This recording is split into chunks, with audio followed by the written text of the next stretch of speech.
اب اگر ہم بات کرتے ہیں اعلیٰ حضرت کے بیانات کی، تو اعلیٰ حضرت کو جو زبان و کلام و بیان پر جو قدرت حاصل تھی وہ کسی ایک زبان کے ساتھ خاص نہیں، عربی ہو یا اردو، فارسی ہو یا ہندی، کوئی بھی زبان ہے، جس زبان کو آپ ذریعہ اظہار بنا لیں اس زبان کے تمام الفاظ میرے امام کے بے پایاں حافظے میں مستحضر ہو جاتے، اور آپ موقع اور محل کے اعتبار سے جس لفظ کو موضوع سمجھتے اس لفظ کو وہاں پر اس دلکش انداز کے ساتھ لاتے کہ خوش گفتاری کا حق ادا کر دیا کرتے تھے۔ آپ کا کلام بھلے وہ نثر کے اندر ہے یا نظم کے اندر ہے، اشفاق بھائی آپ کو امام اہل سنت کے کلام میں بھلے وہ نثر کے اندر ہے یا نظم کے اندر ہے، ان تمام کلاموں کے اندر مسجع الفاظ کی لڑیاں اور مکفہ جملوں کی ایسی مالائیں ملیں گی کہ بندے کی عقل دنگ رہ جاتی ہے۔ آپ دیکھیں فتاوی رضویہ کا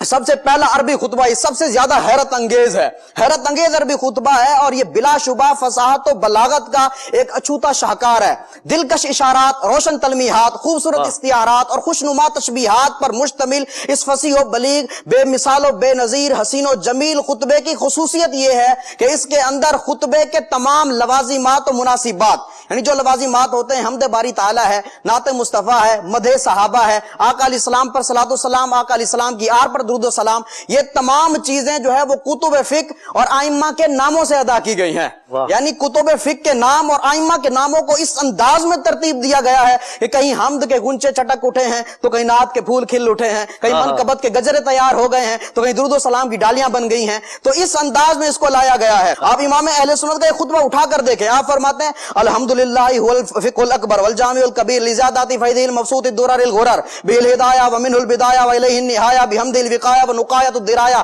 وعین العنایہ وحسن الکفایہ۔ حمد ہو گئی، والصلاۃ والسلام علی الامام الاعظم للرسل الکرام مالکی وشافی احمد الکرام یقول الحسن بلا توقف محمد الحسن ابو یوسف فانہ الاصل المحیط لکل فضل بسیط ووجیز ووسیط البحر الزخار والدر المختار وخزائن الاسرار وتنویر الابصار وفتح القدیر وزاد الفقیر وملتقى الابحر ومجمع الانہر وکنز الدقائق وتبین الحقائق والبحر الرائق منہ یستمد کل نار فائق فیہ المنیۃ وبہ الغنیۃ ومراق الفلاح وامداد الفتاح وایضاح الاصلاح ونور الازاء وکشف المزمرات وحل المشکلات والدر المنتقى وینابع المبتغى وتنویر البصائر وظواہر الجواہر البدائع النوادر المنزہ وجوبا عن الاشباح والنظائر مغنی السائلین ونصاب المساکین الحاوی القدسی لکل کمال قدسی وانسی الکافی الوافی الشافی المصفى المصطفى المستصفى المجتبى المنتقى الصافی عدۃ النوازل وانفع الوسائل اسعاف السائل بعیون المسائل وعمدۃ الاواخر وخلاصۃ الاوائل وعلى آلہ وصحبہ واہلہ وحزبہ مصابیح الدجى ومفاتیح الہدى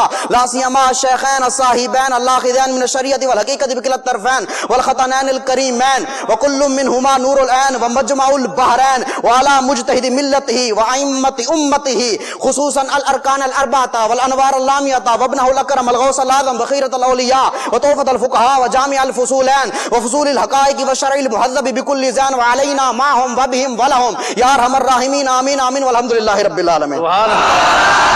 اندازہ لگائیں اشفاق بھائی، یہ خطبہ ہے امام اہل سنت کا، اس خطبے کے اندر حمد ہے تو کمال کی حمد ہے، نعت مصطفیٰ ہے تو بے مثال ہے، منقبت ہے تو بے مثال ہے۔ اس خطبے کی ساری خصوصیات گنوانے جاؤں تو وقت کے دامن میں اتنی وسعت نہیں ہے کہ ان کو گنوایا جائے، لیکن ایک خصوصیت اس کی ایسی ہے کہ جو کمال کی خصوصیت ہے، اس کے اندر 90 چیزوں کے نام مذکور ہیں، 80 کتابوں کے نام، 7 اعلام کے اسماء، 3 فقہی اصطلاحات۔ کمال یہ ہے کہ 90 چیزیں مذکور ہیں، کمال در کمال یہ ہے کہ وہ 90 چیزیں اتنی لطافت اور خوبی کے ساتھ مذکور ہیں کہ جن پہ فصاحت بھی ناز کرتی ہے، بلاغت بھی جھوم جھوم اٹھتی ہے۔